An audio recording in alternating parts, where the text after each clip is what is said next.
there's just a black hole in medicine. There's a pervasive denial, gaslighting, dismissiveness around the topic, and it really comes from the top. At the top, they do know that it's chronic. I am seeing a ton of it in long COVID patients, and I'm seeing a ton of it in vaccine injured patients. I think there's been quite a lot of damage done to a lot of people in the Yeah. last 5, 6 years. Also, listen, Yeah. there's a lot of elements going on here, but I don't want people to give up hope. I think that there are innovative thinkers.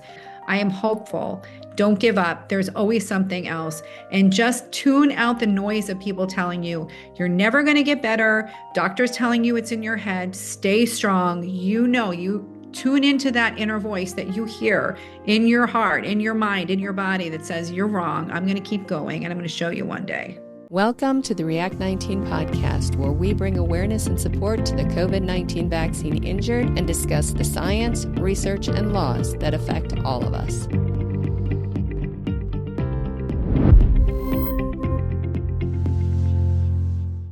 Hi, everyone. Thanks for joining us again today. I'm Ann Forty, the host of the React 19 podcast, and I am really looking forward to today's discussion with my guest, author and health advocate Dana Parish. Dana was at the peak of her singing career, writing songs for major artists like Celine Dion, and had just signed her own new deal with Sony when she was bitten by a tick. And that led to a Lyme infection that ultimately led to heart failure. Today, she uses her voice in a new way, educating and advocating around chronic illness and patient care. Dana also hosts her own podcast where she interviews a powerhouse lineup of influential and sometimes controversial guests. And today we will be discussing the striking parallels of the longstanding failures in Lyme disease and what we are witnessing now within COVID vaccine injured and long COVID community. Dana, thank you so much for taking the time to be here today. Thank you for having me. It's such an honor. Well, as I said, in reviewing your story, the parallels just struck me of the similarities between your journey with Lyme disease and what we're now experiencing with COVID vaccine injury and long COVID. It's just the similarities are so great. And so really where I'd like to begin is just by having you share how all of this began in your own life, and we'll, walk through it from there. So how did you get Sure. here? Well, thanks so much for that really generous and sweet introduction. And what you said was all true in terms of the timeline. I was at the prime of my life and career as a singer-songwriter living in Manhattan, went to a wedding in New Jersey, July 4th weekend in 2014. And I was in the middle of negotiating my deal with Sony. I was so excited, lots and lots of energy and effort, and years have been spent working up to this dream deal and this Yeah. dream moment. And that's where I really wanted to be. And the artists that I was lined up to work with were just mind blowing to me. I grew up, I'm a huge fan and I'm a singer songwriter since I'm a little kid.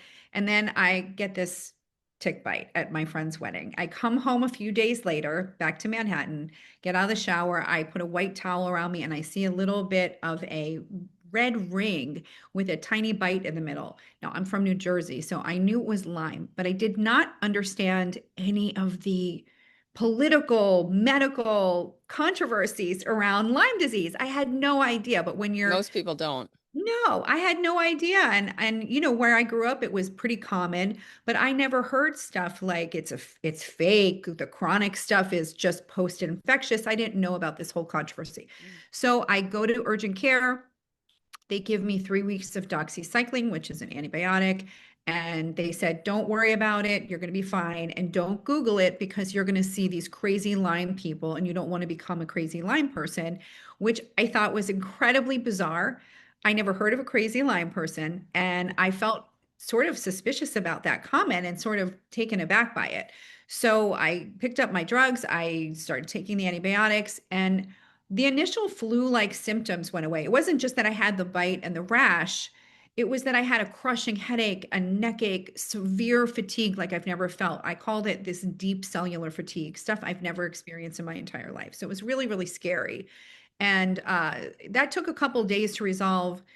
But the antibiotics just didn't really seem to help my overall feeling, this constitutional fatigue and malaise and weird feeling in my head. And what's interesting is that very soon after I began this antibiotic treatment and stopping it, I would close my eyes and try to fall asleep. I couldn't sleep, and I had a sudden new onset of very severe insomnia. But I would tell my husband, I'm seeing melting monstrous faces when I close my eyes at night. And it was such a weird symptom. And it was like a loop, like the scream. And I never talk about it. I always forget to mention that. But what I learned later was that is actually a documented specific symptom of neurological infections like Lyme, specifically Lyme. Robert Bransfield, he's a psychiatrist who's very well known in the field, and he practices at Rutgers, and he's a professor at Rutgers as well. He published on it. So that's how I found out that that was like a real common symptom, which is insane. So after the bite and those early neurologic and strange, weird feeling kind of symptoms, I went along, a couple months, and in October, I woke up, my breast was swollen, extremely painful. Go to my internist. Am I okay? What's wrong? Do I have breast cancer? She said, I am worried that you might have something wrong. We don't know. She called an oncologist at Mount Sinai, who was down the hall, and said, I have an emergency. Can you please see my patient briefly and make sure she's okay? He said, look, it's not cancer. I don't know what it is. It is weird, but it's not cancer. And that's what I care about, and go on your way. So no real answers. And it just kept evolving, my symptoms. So there was this latency period. I think it's important to just really state that clearly. I got bitten July 4th, but the real symptoms didn't start till October. Now I'm And seeing we're this in COVID 14, 2013, 2014. 2014. Okay. Yeah. And I see this pattern with other infections, including COVID. So the reason I pointed out is because I saw these parallels happening really early in the COVID pandemic that made me feel this eerily familiar alarm Right. bell. We'll talk And about all of those. yeah, definitely. So that was my experience. And then from there, I got severe weakness. I guess in the age of COVID, people call it PEM, post-exertional malaise. But my real problem started after a very moderate workout at the gym, nothing special. I was doing the elliptical machine with arms, which I did pretty much every morning. And all of a sudden, I couldn't use my arms. I got upstairs and I was like, why can't I lift a fork? I had this constitutional but neurologic weakness. It wasn't a physical strength thing. It felt like it was coming from my brain. I couldn't explain it. I went to a sports medicine doctor. I had rashes all over. I went to allergists. They kept sending me around to all these different doctors. And I kept asking them, you know, could it be from that tick bite? Because the only thing that's different is that I had a tick bite. I'm at the prime of my Right. life. I'm not depressed. I'm happily married. Everything's going really, really well. And so they kind of kept saying, like, we don't know, sort of defaulting me to stress. I had a tremor. They said I had fibromyalgia. They said, I had a Parkinson's like tremor, but it wasn't Parkinson's. Again, nobody knew why. Could have been anxiety, they thought, all those kinds of horrible things that they say that are ridiculous, It's all in your head. absolutely It's all in your head. ridiculous stuff. I mean, just insane, because it was before the tick bite, I was completely normal, happy, healthy. After the tick bite, also getting severe anxiety, depression, suicidal ideation, intrusive Which thoughts. is really interesting to me. I mean, because everything, again, that you're saying parallels COVID vax injury, everything. Anyway, Interesting. I'm sorry, keep going. No, I'm interested to hear, because that's your area of real expertise, and I just listen to you guys and find out what's going on. I don't really know. So, yeah, and these internal vibrations. So I had this really weird symptom where I'd be laying in bed and I'd feel like, is there like a little earthquake going on? Like, why do I was shaking, and I would ask my husband, are you shaking? No. Is the dog shaking? No, it's me. It was literally me, and I couldn't control it. I wasn't anxious. I would wake up with it. I would go to sleep with it. To this day, I still get a little bit of it. I don't really know exactly why. I mean, it can be from mold. It can be from mycotoxin exposure. It can be from Bartonella. Definitely hear it in the age of COVID very, very frequently. It Mhm. wasn't even talked about in 2014, 15, when I was beginning of my journey. So I saw 12, so-called top doctors, including infectious disease doctors in New York and NYU, Mount Sinai, all the major places. Nobody would agree that I had any issues that were stemming from the tick bite. Nobody would test me for any other tick-borne diseases. Nobody would test me for other for inflammatory markers. Finally, I convinced this ID doctor to do it. I had a high rheumatoid factor and I had some other weird findings. And he was basically like, well, but I don't know what to do with that. He didn't test me for any other tick-borne diseases and just said that Lyme was cured 100% of the time in the test tube, and that anything I had after my initial bite symptoms was post-infectious. Now, I was 100% sure it was an ongoing infection. Even though I didn't know anything about chronic infections, I knew for sure that this was an organic process that was happening within my body. It was not external, it was not psychiatric, and it was not due to stress. Right. That to me was ludicrous. Right. I I go to my friend's farm over Christmas week, December 2020, December 2014, and all of a sudden I can't breathe. So I'm walking around and I can't catch my breath and I'm terrified. Go get a cardiac workup. I'm in heart failure. Nobody knows why. My ejection fraction is 40%. Finally, I got a referral from a friend to see my doctor, Stephen Phillips, who ended up saving my life, changing my life. He's my co-author of the book Chronic that we wrote together. And he knew as soon as he saw me, he's in Connecticut, he's been practicing and treating Lyme for 20, 25 years at that point.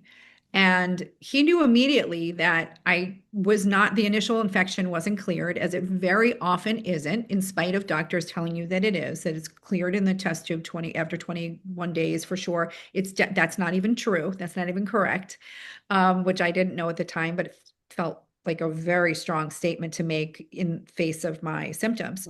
Right. So he also knew that I had another infection called Bartonella, which is cat scratch disease, known as cat Now, scratch how disease. did he test you for that, or had somebody else done that? Nobody had done it, but he knew clinically. What's interesting, and you probably know this too, when you know a certain topic, like for you, you know so much about COVID and COVID vaccine injuries. When people start talking to you about all their weird, disparate symptoms, I know that your alarm bells start going Yeah. off and you're like, Right. I know what that is. I don't know if I should say anything all the time, but you Right. kind of know in your heart, this is Right. probably a good place to start.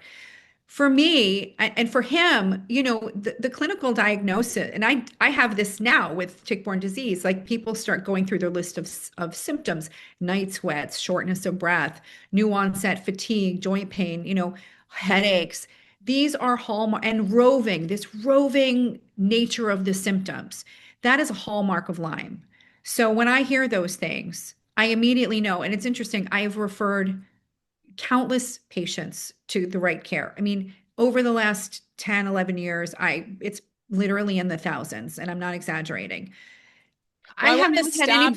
I want to stop Yeah, for a minute yeah, and talk about Dr. Phillips. yeah, And first of all, yes, I think your book is in the background. I want to make sure everybody knows about that book. It's Chronic, the Hidden Cause of Autoimmune Pandemic and How to Be Healthy Again.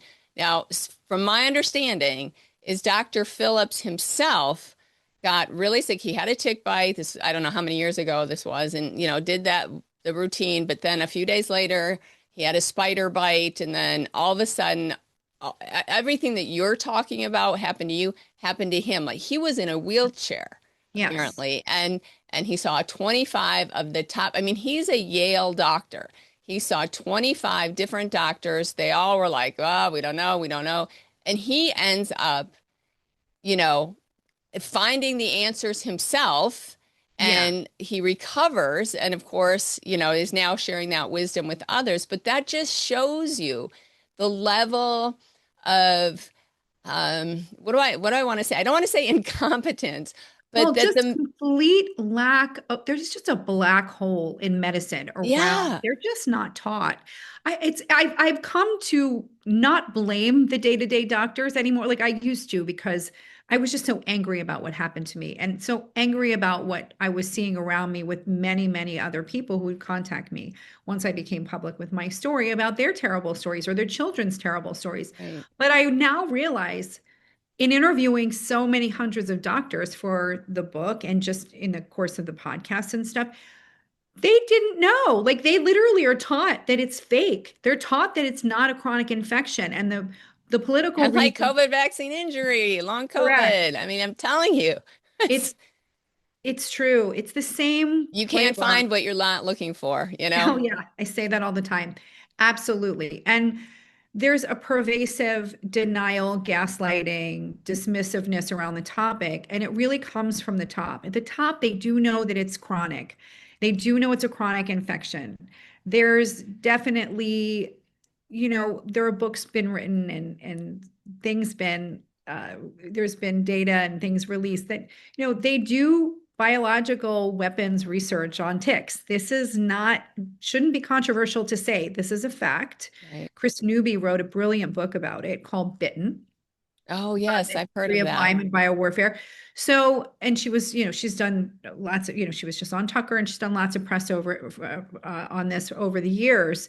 And her book actually got this investigation started by the government. Chris Smith picked up on it, and now this is kind of breaking wide open now, several years after her book. But there's a lot of reasons for it. I guess the reason I'm mentioning it, there are probably many reasons for the cover up of chronic Lyme and obviously the cover up of vaccine injuries and long COVID injuries. It's Well, not, yeah, it's not well, straightforward. what I want to, I wanted to ask you about that. Well, I guess we should finish with your story. So you find, Dr. Phillips, Right. and so then he tests you for these things. Continue on. Yeah.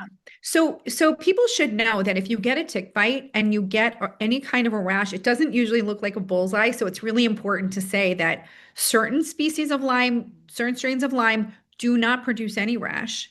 But if Hmm. they do, they don't generally look like the typical CDC website bullseye, these concentric circles Interesting. clearing.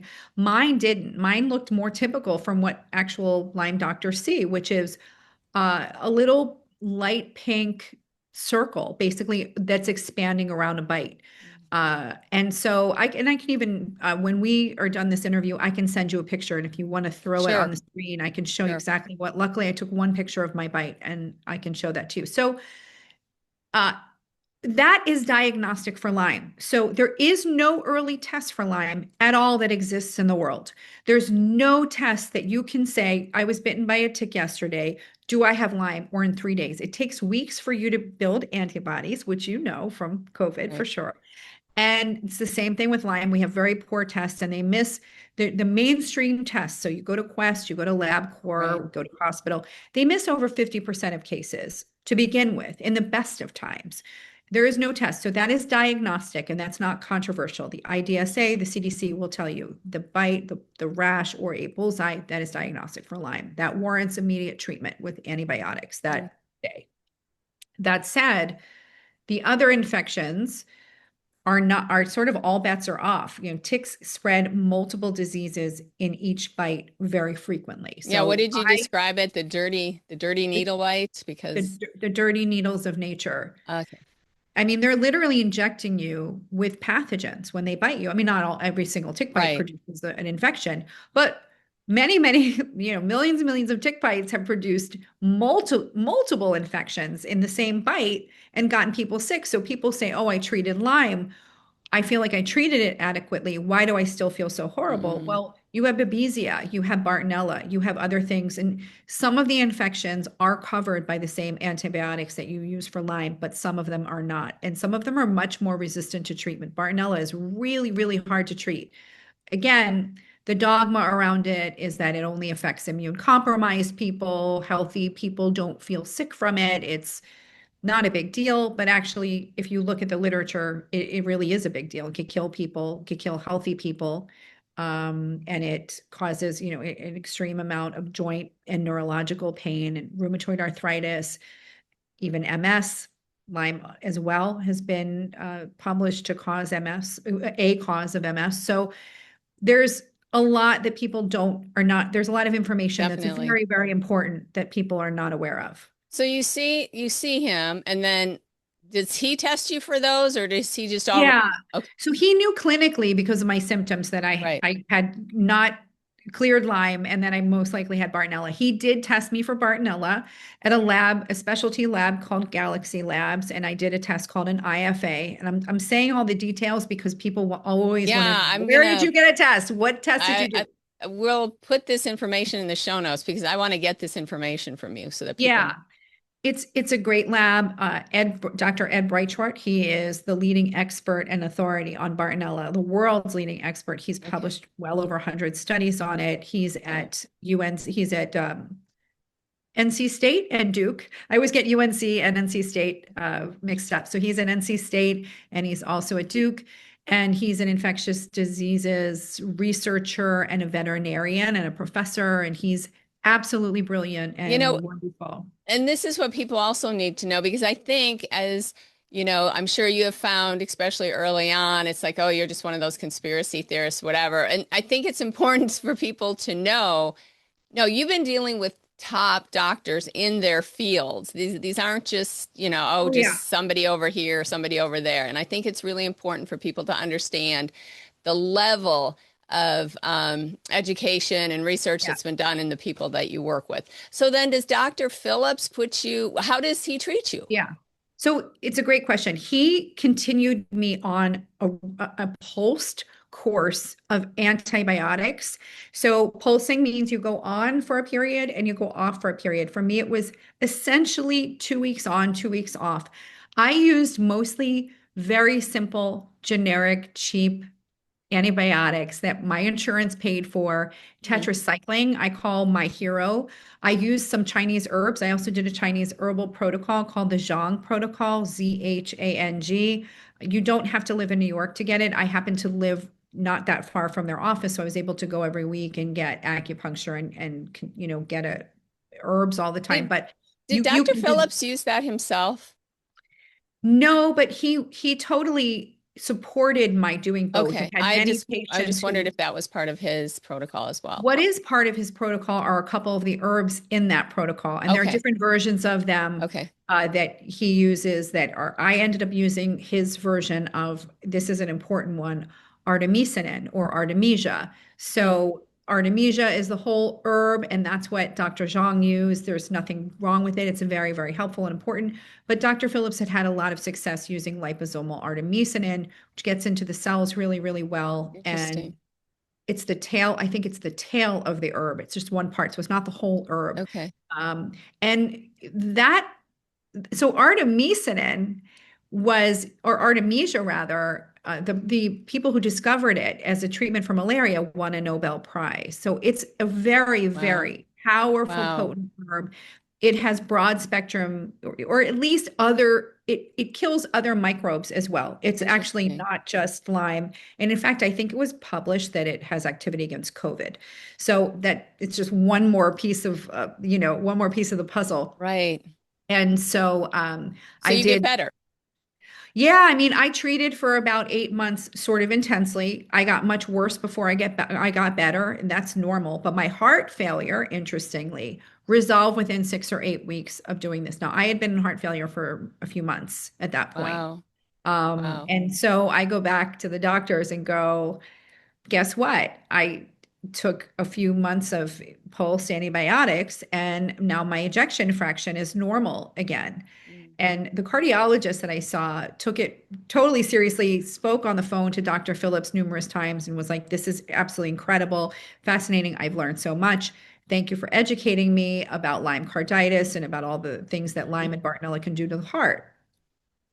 Many of the other doctors were not so generous and open-minded. And one of them, a rheumatologist at a hospital for special surgery, said to me that it was a coincidence that I got better, that chronic Lyme doesn't exist.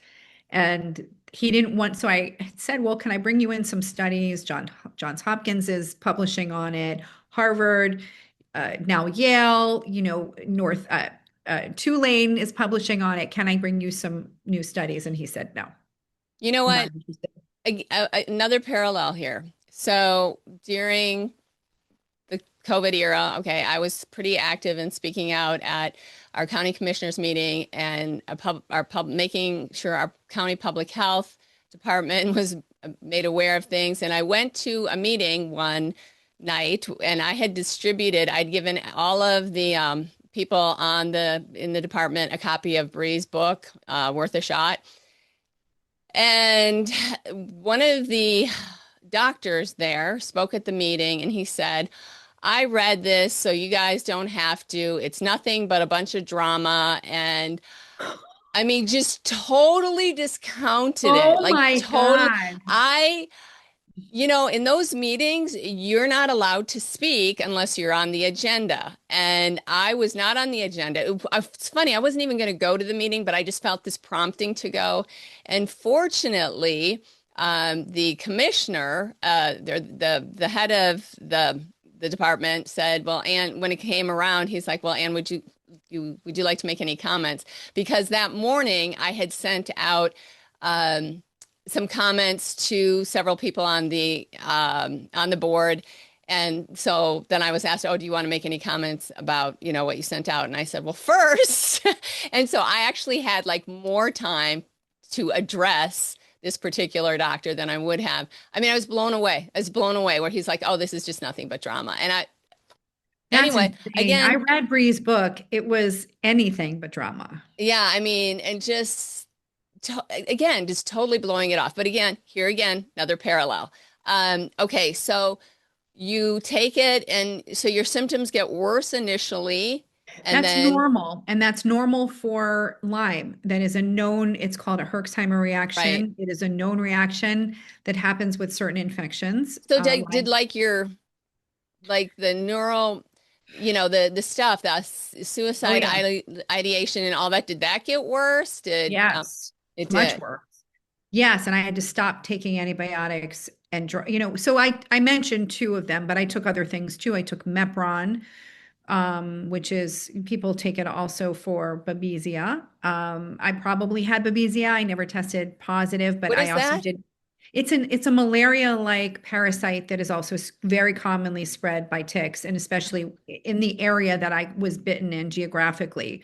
Very common. They, like Dr. Zhang would call it the three Bs, Borrelia, which is Lyme, Okay. Babesia, and Bartonella. So it's really common that people get a tick bite around here and come back with three, uh, all those infections. So Not again, you're always, but going yeah. through this but then you have to back off because your symptoms get worse. Yeah, I would have to stop for a period just to calm it down. And take, again, it's like controversial to use the word detox, but I would Right. take some time to detox and take some binders I was eating very, very clean. I was eating paleo, and that helped a lot to reduce joint pain and symptoms. But I had severe light sensitivity, visual disturbances. So in my peripheral vision, say I was in a room that had a floor, like a parquet floor, I would see it sort of zigzagging in my peripheral vision. I didn't feel that I could drive for like 6, 8 months because I didn't feel safe that I even had the reaction time that I would normally have. My brain wasn't my own. I also couldn't write songs anymore at that point. So I couldn't think through anything. I couldn't sit through a recording or writing session. I had very severe anxiety to the point where I remember I had to get my hair blown out for something that I was supposed to do for music. And I was hyperventilating. It was in my building there in the bottom floor. There were a couple of businesses. One of them was a little blow dry place. And I went down there. I'm thinking, I'm right in my building.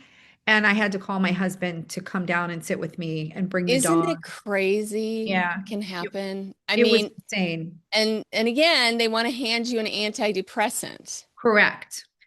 Correct. So they wanted to give me everything from Now, this isn't antidepressant. Dr. Phillips, but we're talking, yeah, yeah, No, yeah. But no, no, yeah, absolutely not. No, he knew that I hadn't. I mean, right, to be fair, he wouldn't have said, you're suicidal, you can't take an antidepressant. right, right, right, But he wasn't the person pushing any of those right. palliative meds on me. I mean, because he knew that the root issue was not the It was, depression. and I did absolutely he did. And I did call him in an emergency. He'll tell you, we sort of joke about it. I mean, I definitely paged him multiple times during this period because I didn't have any background in understanding the disease. I didn't have friends that had it that I knew about at that Yeah, for time sure. either.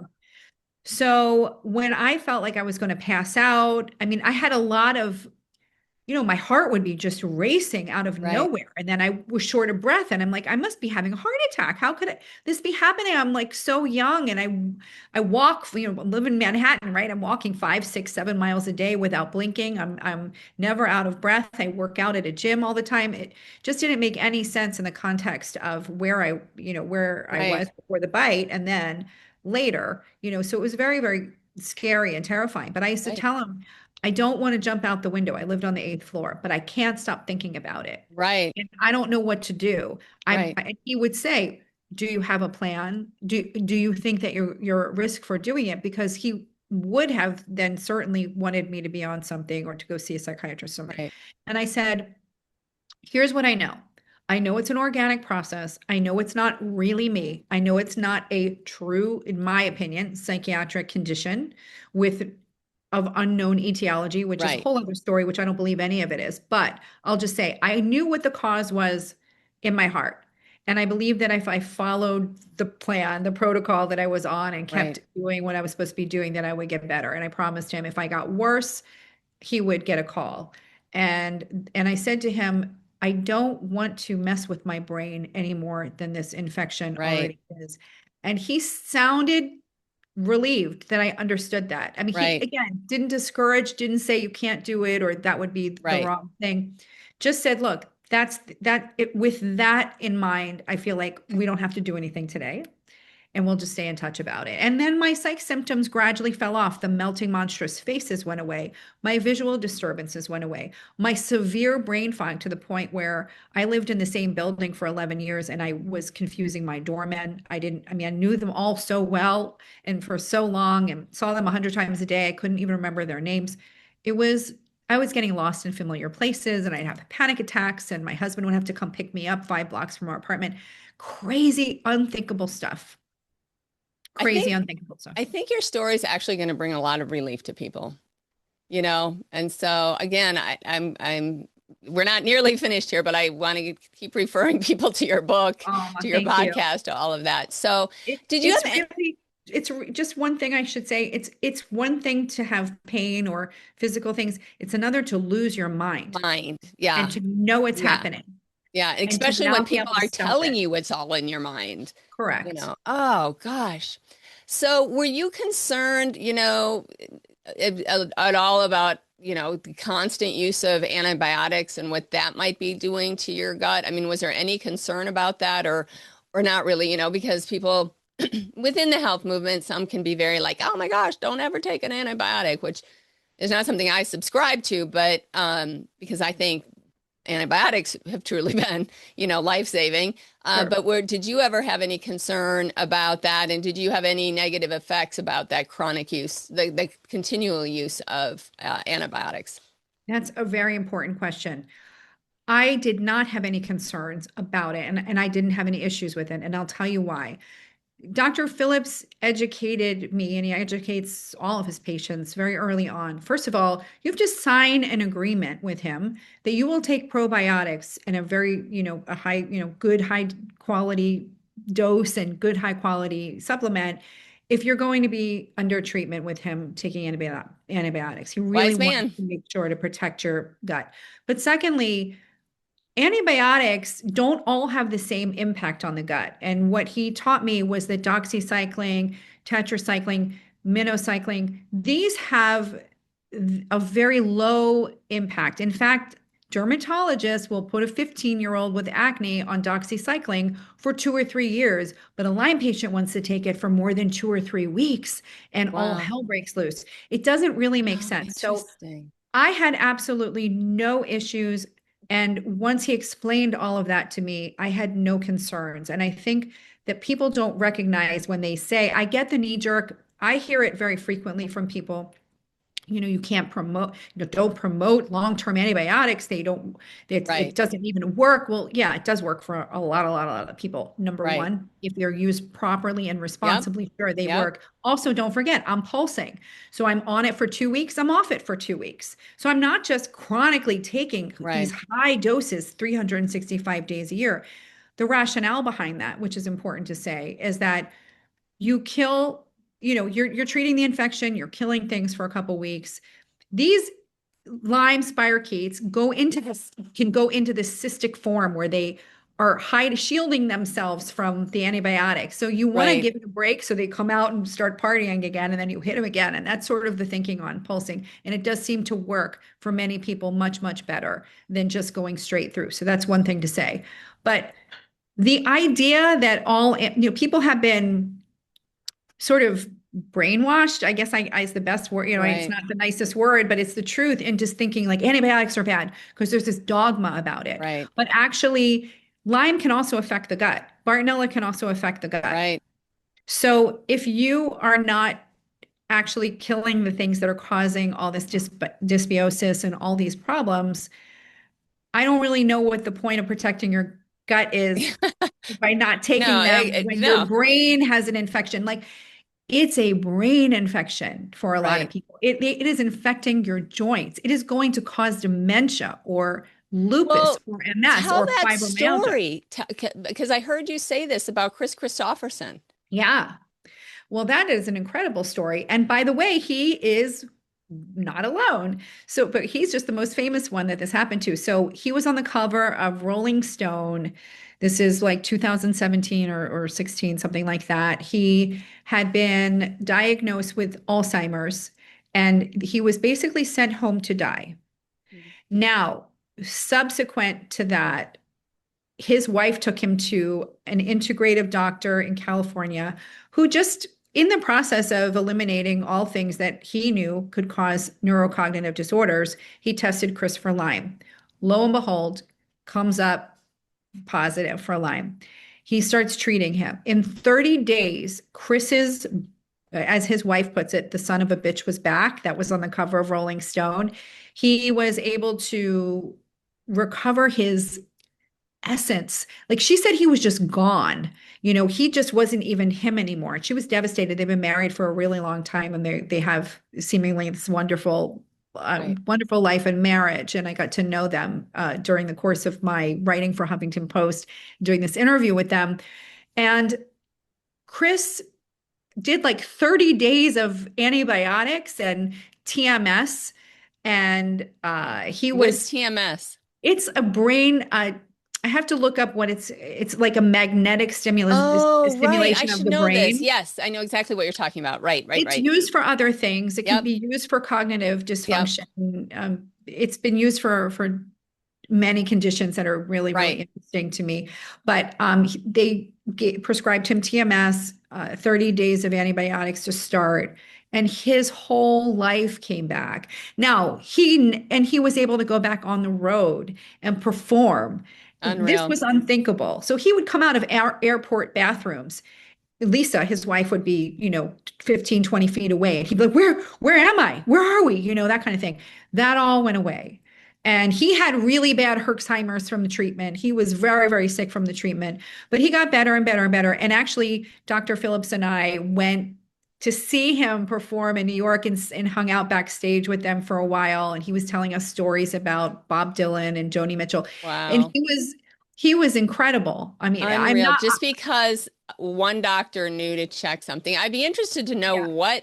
what test that she used to check for I Lyme. can tell you exactly. I can tell you exactly. They used a test by IGeneX Labs, which I really like IGeneX. I think they have the best Lyme test on the market. They have a new one that was just FDA cleared. I just did an interview with Dr. Josna Shah. She is the chief medical officer of IGeneX Labs. She's a microbiologist. She's Okay. absolutely brilliant and so impressive. Is that up in And your podcast list now? it Or is. I actually also host a podcast I'm on the board of a foundation that I love being part of called Bay Area Lyme. oh I'm on the yeah. advisory board for Okay. Bay Area Lyme I Foundation. need to And put all this in the show notes yeah, because yeah. you're So just a wealth of information here.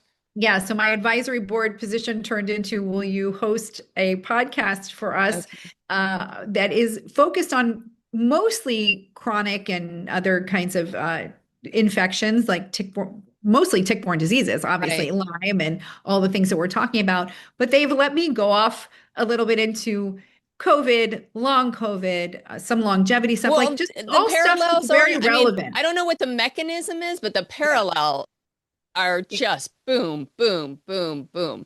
Exactly. And we know that COVID and the COVID vaccine is unmasking these latent chronic infections. So lots of people have Lyme and they are asymptomatic for long periods of time, can have a very long and possibly a forever latency period.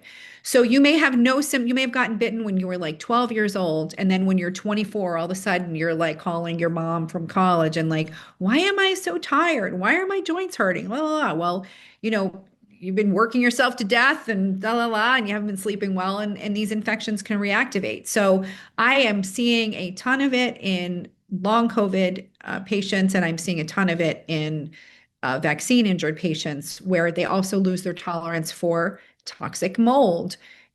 So where they once were like Oh, stable, healthy immune systems, I think there's been quite a lot of damage done to a lot of people in the yeah, last 5, 6 years. Also, the repeated infections, the repeated vaccinations, the repeated spike. I just don't think we know the full we effects don't, yet. But what I we don't. what I do hear from people like Dr. Robert Redfield, the former CDC director, and others of his stature and ilk who are very high level Hmm. in the know scientists. It is not just him. They have all told me across the board they have these very strong and serious concerns. So it's yeah, I mean, I am forever, changed by this Where do whole. you think, okay, so I want to frame my question correctly. There was recently a Lyme roundtable. The Yeah. NIH hosted it. Um, 40 years it's been since this has been on, okay, it's taken 40 years to get to this discussion. Yeah. Um, if you would like to talk a little bit about what you thought was good, what you think needs to be improved from that, and then we'll talk about where you think how long it's going to take to help the vaccine injured and the COVID. I mean, again, every single thing, boom, boom, boom. So, yeah, if you could give us your insights about what you thought of that after 40 years of waiting, and where you think it may lead. I really appreciated that they did it. The first thing I should say is thank you. Thank you to RFK and to Dr. Jay Bhattacharya and to Dr. Oz, who was there. And they all had personal experiences. And what was interesting to me is that RFK had Lyme. His kids have chronic Lyme, and he knows more about it than the average person. Dr. Oz, who actually had Dr. Phillips and I on his show for a whole hour in service of our book to promote our book, which was so great. He has a lot of friends with chronic Lyme. Like he knew a lot about it too. Jay said that he can't count the number of friends and family that he knows who've been touched by this. So they all are aware, and I really appreciated that they spoke on the record openly, passionately, with a lot of concern and transparency. What I didn't feel that came across during that panel was the urgency from the patient Mm, side. I would have liked to have seen somebody say, I lost my life. Like I want, right, because for me, I lost everything right. that I knew in every single part of myself was gone and decimated in a very short period of time because of this tick bite. And that happens so, so often. I wanted to hear people's talk about the chronic aspect of it. We know it's been published for years and years and years that Lyme persists long after months, weeks, years of antibiotics. It can persist. Doxycycline does a very poor job of killing it completely at all. So these are things that I just didn't hear expressed. There was, you know, some talk about whether it's kind of more autoimmune and blah, blah, blah. Look, I'm not saying that every single person who has Lyme gets chronic Lyme or every single Right. person that has persistent symptoms, it's only from persistence. I'm not saying that, but I think a whole hell of a lot of it is. Right. And the evidence is there. There are so many people that get better with, there's this sense of like, we don't have any idea what causes these mystery symptoms and these syndromes. Yes, we do. Mm. Chronic infection. It's really, really not that complicated. It's just highly, highly politicized. I felt that it really was Why? important. Why do you is it? I I think mean, there's, yeah, one of the things, there was some talk about, if I have this right, they didn't want to call it chronic Lyme, but they wanted to call it post-infection syndrome. right. Why? What is? Because there are major conflicts of interest in developing a Lyme vaccine. So the first Lyme vaccine called Mm. Lymerix was pulled off the market after a vast amount of crippling injuries, including there were some deaths, but there were also very severe rheumatoid arthritis and neurologic injuries that happened as a result. There was a big raucous hearing at the FDA about it. A lot of physicians and nurses who were first in line, similar to the COVID vaccine, who had taken the Lyme vaccine early, got injured. I have all the hearing testimony and the patient testimony, and it's absolutely devastating. They quietly pulled it off the market soon after. It just was not a safe vaccine. It may have been a subset that was injured. It may not have harmed everybody, but it did seem like people who had underlying Lyme, which are a lot of people, were getting this very, very bad inflammatory reaction. And Lyme doctors like Dr. Phillips had seen tons and tons of these patients. They weren't really able to get them better like they were a person who comes in with a new or even old Lyme infection without the Lymerix vaccine. But the story became Lymerix was pulled because of anti-vaxxers and low demand. That wasn't even a thing in that Oh era. my It was like early gosh. 2000s. It wasn't pulled for anti-vaxxers. It was pulled because the manufacturer was getting sued. They had a class action lawsuit, and they just didn't want the headache. Also, they knew that it was not that safe and it wasn't that effective. So, anyways, they pulled it off the market basically for being dangerous and injuring so many people. And then the fact is that a Lyme vaccine is not going to help the millions of people who already have chronic Right. Lyme and who already are suffering from chronic Lyme. And in fact, it could again make them worse. Right. The other thing that the Lyme vaccine, the other reason that it's problematic is that it's not going to cover any other tick-borne infections, and I'm not sure it's going to cover every strain of Lyme. Mm. But there are infections spread by ticks that are arguably worse than Lyme. It's not going to treat them, and it's going to muddy the waters in terms of, your child comes home from a whatever, a day out with the friends hiking in the woods. They come home with a tick bite, and you're going to say, "Honey, you had the Lyme vaccine. You're fine." Well, the kid's going to, they get sick. Well, what is it? He had the Lyme vaccine. It's not Lyme, right? But your doctor doesn't even know about all the other infections that are spread by the Right. tick. So it's super Right. is going to muddy the waters. The other thing that people have to understand about Lyme, and I would say we're seeing the same thing with COVID. This is why I'm such a proponent of early treatment, and I always was. If you don't clear the infection, and in my view, if you don't clear it as soon as possible, you are subject to long-term complications that will just be treated palliatively.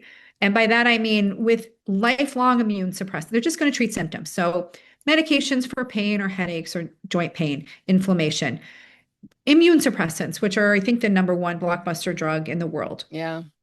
psychiatric drugs, anti-anxiety drugs, sleeping drugs. I think every vaccine injured person has had all of that thrown at Right. them. So if This, you think about it from their point of view, from a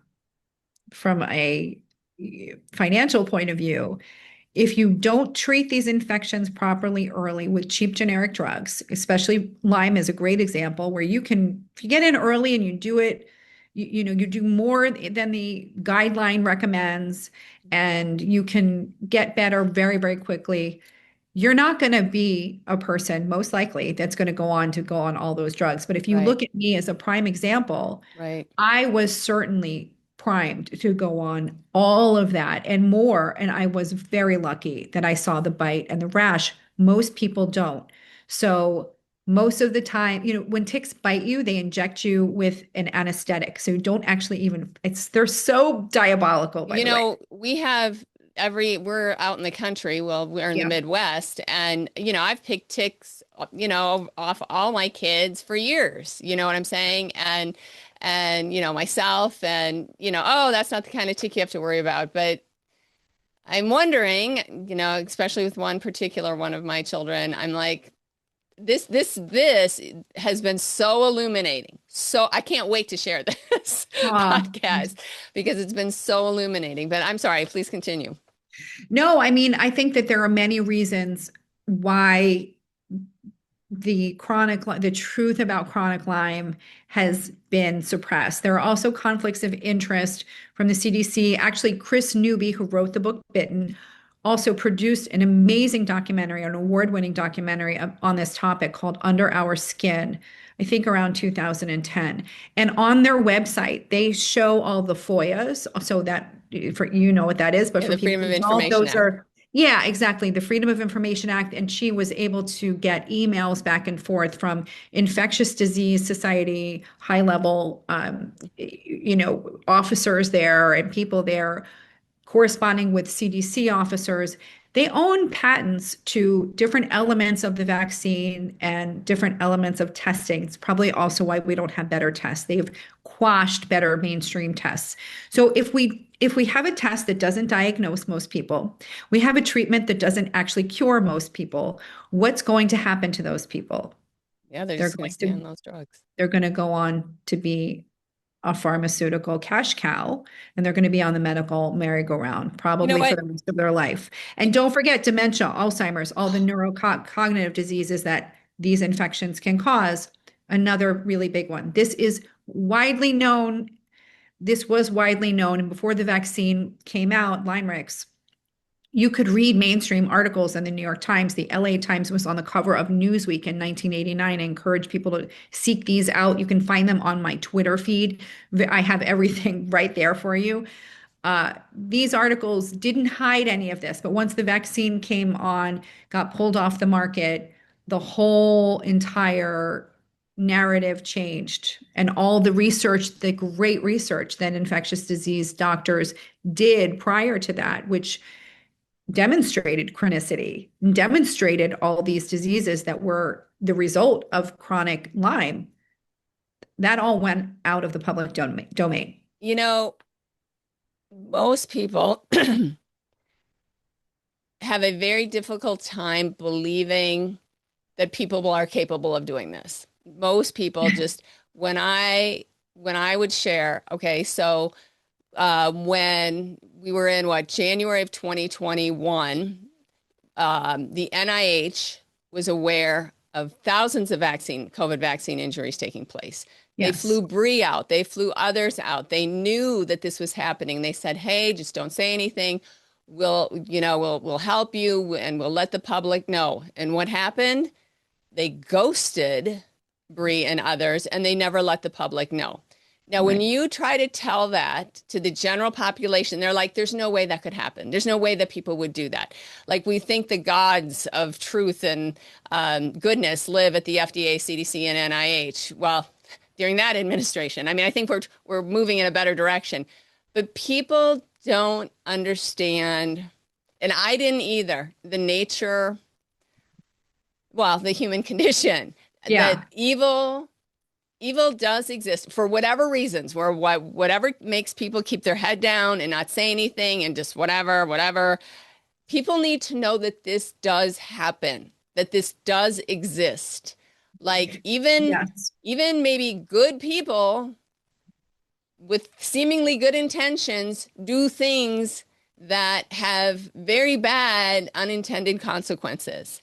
Some of this is, I mean, we've seen it with drug companies that they know it causes issues, their product causes issues, and they're like, well, it doesn't matter, we'll make money anyway. Some of it is malicious, and that malfeasance, there's intent there. It's like, we're not, and this is where we're at. And so people need to know that their doctors don't even know the truth. They've trusted what the CDC, I think of Denise Hertz, who at 40 years as a gastrointestinologist, she's like, and she was injured by the COVID vaccine. She's like, I didn't know this is how things worked. I didn't know Yeah. this is how our CDC worked. I didn't know this is Yeah. how our FDA worked.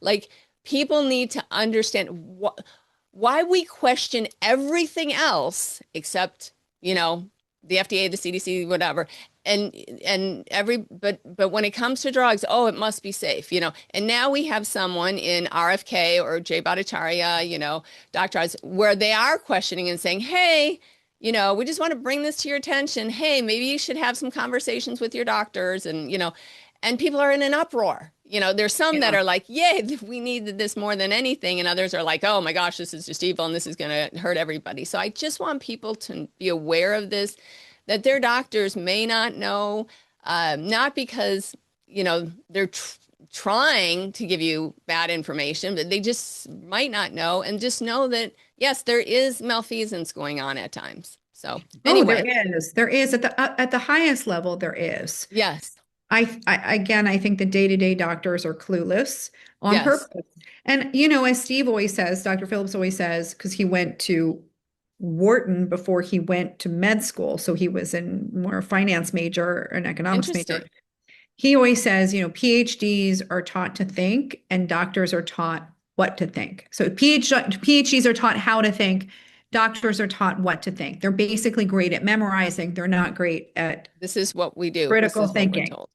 Yeah, absolutely. So there's that. I mean, and I encountered quite a bit of that. I encountered quite a bit of startling idiocy in my journey Yeah, that and I just couldn't believe how stupid and it fueled me to keep going, by the way, because I'm pretty sensitive to stupidity, you know? And I just would go like, are you an idiot? Like, how can you say that A has nothing to do with B and is totally related and totally separate? Like, I'm in the same body. The whole thing went haywire at the right. same time, right after the bite, and you are unequivocally sure that it has nothing to do with it. Yeah.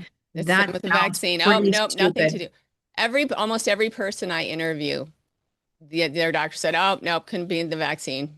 Wasn't even on the table. Wasn't even on the table. Well, you know, I talked to Robert Redfield about this when I interviewed him both times, actually.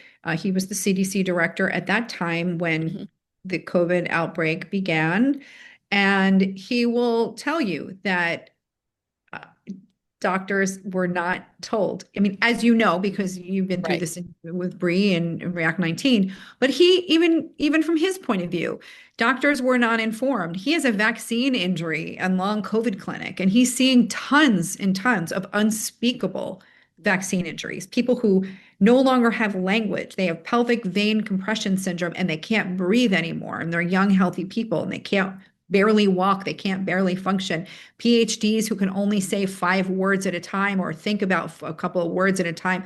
So all the things that we were told weren't, you know, there was this whole, it's just myocarditis. It's just in a very small subset of No. boys, don't worry about it. That actually isn't even true. I know, I mean, a couple of nights ago, I got a call from a friend whose husband is probably 57, 58. He got myocarditis from the vaccine.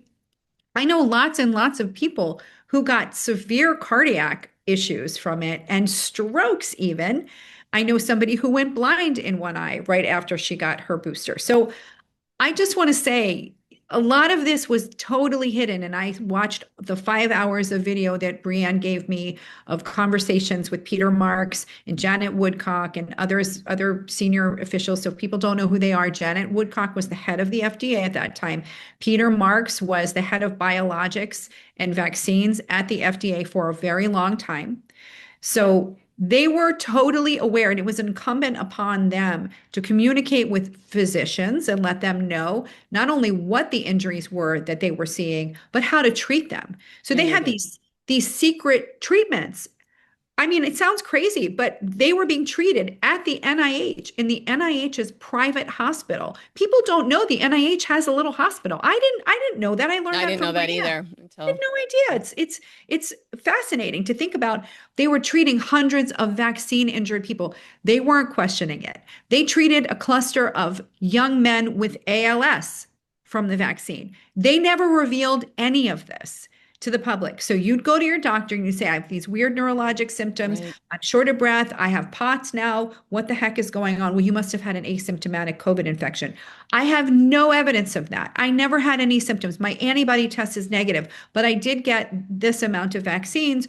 Could it be from that? No. It's the chronic Lyme thing. No, I'm it's not. thinking It's how anything many but Lyme. I'm thinking how many people could have avoided not only disability but death. I just released an interview last week. I don't know why I can't keep myself from crying sometimes. I mean, this 16-year-old bright young lady died, 7 days after her vaccine. But and her mother was so like, I don't think I should do this. And the doctor's like, oh, it's really important. And this was in July. Was it July or October? October, I think it was, whereas in 2021, where if doctors had been made aware, like if they had known, made aware from the NIH, the FDA, hey, we're seeing these things, know this, make sure your patients know this, she could still be with us. Ernest Romero's son could still be with us. Sean Yeah. Hartman's son could still be with us. And all the disability, all these people who, just had people just been told what the FDA, NIH, and CDC already knew. It's tragic. That's true. And I will say this, and I don't think I've ever talked about this before, but I did speak to a number of frontline healthcare workers from major hospitals, including Mass General, where they were totally aware of the cardiac complications and even deaths very early on because they were seeing them and they were forbidden from talking about it. I have somebody I'm thinking about right now, a longtime healthcare worker, an emergency setting in a major hospital who was texting me and a couple of physicians during that time that are in my network, like Steve Phillips and others in my network, and just saying, here's what we're seeing. Here's what we're seeing. Oh my God. And she was terrified about what she was seeing and young people having strokes, young people were having cardiac arrest, they were having their spleens removed, they were getting appendectomies, they were getting dead bowel, as she put it, and were having to have these emergency GI surgeries that were, I mean, I could show you I kept everything. I kept everything that she sent because I just wanted to have this record. This was in 2021, 2022, early days. And none of it, they were all talking about it.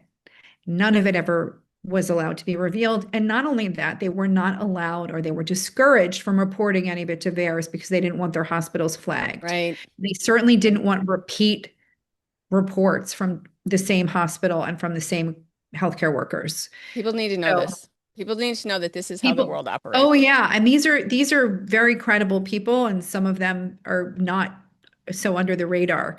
Some of them are out there and they're highly, highly credentialed and highly credible, and they felt they couldn't talk.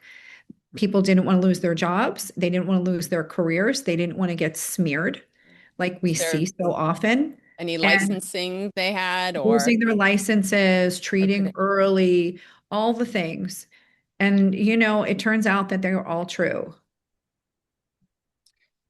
So where do you think this goes, given your history with Lyme? What do you foresee for COVID vaccine injury and long COVID? Well, I hold out hope that they won't have to wait 40 years to have a real conversation about it. And we'll see where the conversation goes, by the way. So we had this roundtable, and now we need to see the follow-up from it. Mhm. I think that the administration, the current administration, and I'm totally apolitical, so I should say that I Right. don't I don't take Right. sides. I only Right. care about patients and I Medicine only should care. not be political. Absolutely. And so when people start discrediting the Lyme Roundtable, as the media did, and some people did because RFK led it, that has nothing to do with the millions of patients, You are including suffering. me, who suffered from chronic Lyme or have chronic Lyme and are suffering right now. Just totally irrelevant, so I want to say Yeah. that I try to make it clear because I don't want to give the impression that I have any kind of political agenda. Right. I literally Right. don't care. And I always say, whoever wants to help Lyme and chronic illness patients and vaccine injury patients, I want to work with them. Right. Anybody that wants to help us, I want to work with you. I want to Right. support you. So I don't know what's going to happen. I do think, though, that there's an earnest concern, awareness. I know that they're aware. Like, I know people that have briefed them before that on vaccine injury, COVID, and Lyme. Before any of that, that was behind Right. closed doors. And I know I've seen some of the reports and some of the data that was shown, and they're definitely positively aware. And people don't have to think they don't know. There's like Right. this whole weird naive thing like Fauci didn't know. He learned as he went along. No, he knew. He knows. They all know. They Everybody, all knew. everybody knows. Everybody knows, and everybody has known for a long time. But they certainly do know the scope of the problems. I tend to think that they care about them, and I tend to think that there's an earnest effort to try to move towards solving some of it. I don't really know what's going to happen, but I hope that they really take, to heart the amount of people that are suffering. We need tests, we need biomarkers, we need monoclonal antibodies to be studied, we need peptides, we need a whole, I don't think it's going to be one thing. I Right. also think that vaccine injury, long COVID, chronic Lyme are not all one thing either. So I think Right. we have to do a better workup on all these patients to say, are you not getting better from your chronic Lyme stuff because you're living in an apartment or home that's really severely infested with mold? Right. RFK brought that up.